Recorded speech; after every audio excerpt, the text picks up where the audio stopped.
Hello everyone, it's Mark, back again with another review. Unfortunately, this one's a little bit later than planned because MSI sent out some whiskey for Christmas. Unfortunately, my week's gone downhill from there on in. But today, we are checking out the awesome tempered glass case from Raijintek, the Asterion Classic Aluminium Midi tower. I know it doesn't have the coolest name you'll ever hear, but what it does bring to the table is style, with its smoked tempered glass side panels, aluminium or aluminum frame, and its minimalistic design. Pricing, the case comes in at £152.99 UK pounds, €163, and in the US I haven't got a clue because I couldn't find it listed anywhere. Okay guys, so let's jump into its features and specs. The front is one of the nicest pieces of slightly brushed aluminum or aluminium you've ever seen. Around the edges there's also a slightly tapered edge that joins to the rest of the case flawlessly. Straight off the bat, this case seems extremely high quality. The power button is integrated into the front panel and has a seriously satisfying tactile bump. But if we move on and look at the top, the front I/O is well placed. From right to left there's two USB ports, a headphone and microphone jack, and another two USB ports. Now these can either be attached to your motherboard to be used as USB 2.0 or USB 3.0. It's a real nice feature and a nice choice to have. Just to note, the case doesn't have a reset switch or a hard drive indication LED. The top of the case has a non-magnetic honeycomb dust filter that clips into place. It isn't completely sealed around the edges, but it still should do a decent job of stopping dust settling on your PC components. The finish of the metal used at the top, like the front panel, is also extremely high quality, although it has a much smoother finish. Checking out the 5mm thick tempered glass side panels, both of them are heavily smoked.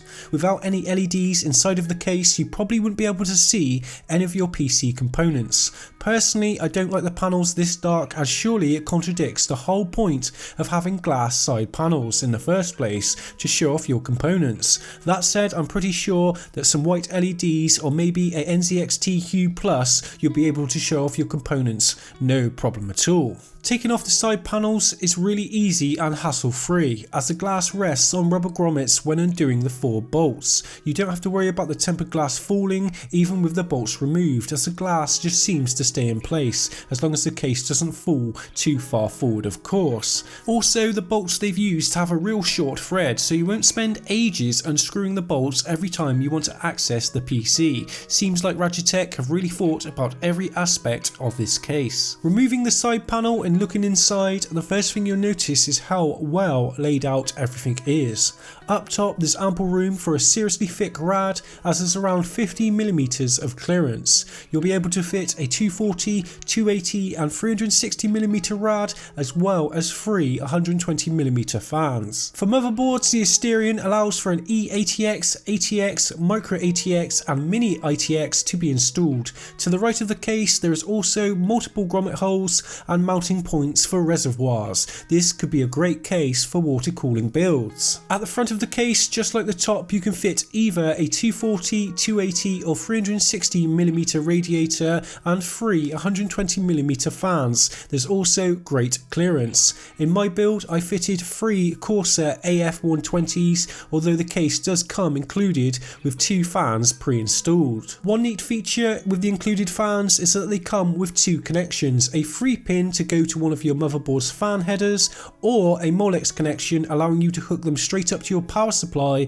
ran in PWM by daisy chaining them together. Although if you do connect these fans up to your motherboard, the Molex connection is going to look pretty unsightly hanging off like this. Front airflow, well, there isn't any with this case, and it's a little worrying. At first I thought the vents on the side allow air to be passed through, but of course once the tempered glass is installed there isn't going to be any way for the air to get through. The front fans are mounted with a removable bracket that sits about an inch away from the front panel, so it's my guess that the front fans receive a little air from the top and bottom of the case. But either way, expect poor airflow from the front fans, and unfortunately this is a part of the case that was designed with aesthetics in mind rather than performance. Checking out the back of the case, you'll have the option of fitting either 120mm or 140mm rad or fan. You'll have no trouble also running SLI with this case as it has 8 expansion slots. Installing a GPU in this case is kind of awkward as you have to remove a bracket at the back of the case first, although you could just leave it off entirely if you're always swapping out GPUs a lot. The case comes with a PSU cover that doesn't stretch all the way to the front, as they've tried to leave plenty of room for a thick rad.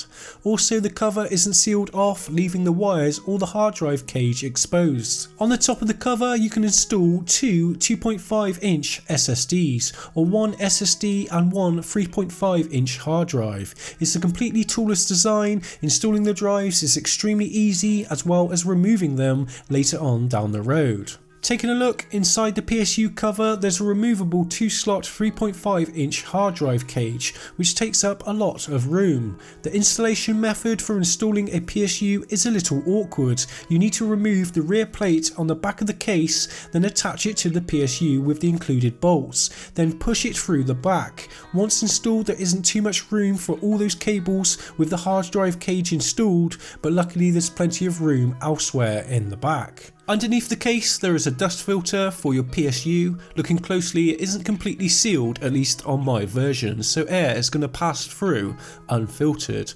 Also, there isn't a lot of clearance as the case's feet are very small, so I'd highly recommend, if you buy this case and are thinking of putting it on a carpet, to install the PSU upside down. Cable management in the back is excellent. Just to show you how good it is, I only used 2 zip ties and it still looks pretty clean. Okay, I only used 2 zip ties because I ran out of them, but my point still stands. You can make the cables look super clean in the back if you spent a little bit more time than I was allowed. There's multiple cable tie down points and areas around the sides of the case, at least 40mm wide, to tuck away those unsightly cables. At the back of the case there's also another area like the PSU cover for mounting a third SSD, which is also toolless. So that about wraps up the Asterion's features and specifications. Overall the case is excellent, although I wonder at its price point whether it will be able to compete with the likes of the Phanteks Evolve. It's not that there's anything wrong with the case, far from it, it screams high quality throughout. It's just the market is a little bit oversaturated. That said, PC builders looking for something a little different from the norm and want to get that "what case is that" reaction from their friends, I can highly recommend the Asterion from Raijintek. It's seriously well built with zero flex, and anyone thinking of picking up this case, it will last you a very long time. But anyway guys and girls, I hope you enjoyed the review of the Asterion from Raijintek. My name's Mark from Silence Tech. Goodbye.